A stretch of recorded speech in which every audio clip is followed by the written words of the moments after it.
সংস্কার ও জাতীয় নির্বাচনের বিষয়ে চলতি মাসেই ঘোষণা আসতে পারে, এমনটি ইঙ্গিত দিয়ে প্রধান উপদেষ্টা অধ্যাপক ডক্টর মোহাম্মদ ইউনূস বলেছেন, নির্বাচনের আগে প্রয়োজনীয় সংস্কারগুলো করে নেওয়া উচিত। নির্বাচন সংস্কার কমিশনের প্রসঙ্গ টেনে তিনি বলেন, পুরনো পরিচালিত সমস্যা পরিহারে নির্বাচন সংক্রান্ত কতিপয় সংস্কার নির্বাচনের আগেই শেষ করা জরুরি।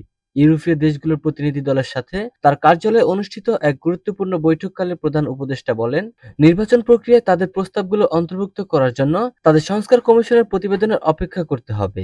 এ সময় তিনি বলেন, সরকার যদি এখন নির্বাচন দেয় তবে সেটা হবে সেকেলে এবং তখন পুরনো সব সমস্যা আবারও ফিরে আসবে। প্রধান উপদেষ্টা একটি নতুন বাংলাদেশ গড়ার জন্য অন্তর্বর্তী সরকারের প্রতিশ্রুতি তুলে ধরেন, যার জন্য নতুন নীতি এবং নতুন প্রাতিষ্ঠানিক কাঠামোর প্রয়োজন। তিনি আরো বলেন, রাজনৈতিক দলগুলো নির্বাচন করতে খুবই আগ্রহী, আমরা নির্বাচন করতে আগ্রহী। কূটনৈতিকদের উদ্দেশ্যে অধ্যাপক ডক্টর মোহাম্মদ ইউনূস বলেন, তিনি জনগণকে সরকারের দুটি দায়িত্ব সম্পর্কে অবহিত করার চেষ্টা করছেন। একটি হলো নির্বাচন অনুষ্ঠান এবং অন্যটি হলো বিভিন্ন ক্ষেত্রে সংস্কার করা। ডক্টর ইউনূস বলেন, 15টি বিভিন্ন কমিশন রয়েছে এবং সরকার আশা করছে চলতি মাসের শেষ থেকে জানুয়ারির মাঝামাঝি পর্যন্ত এই কমিশনগুলো তাদের প্রতিবেদন পেশ করবে। নির্বাচনী প্রক্রিয়া সংস্কার হলে সরকার নির্বাচনের জন্য প্রস্তুতি নেবে বলে উল্লেখ করেন প্রধান উপদেষ্টা ডক্টর মোহাম্মদ ইউনূস।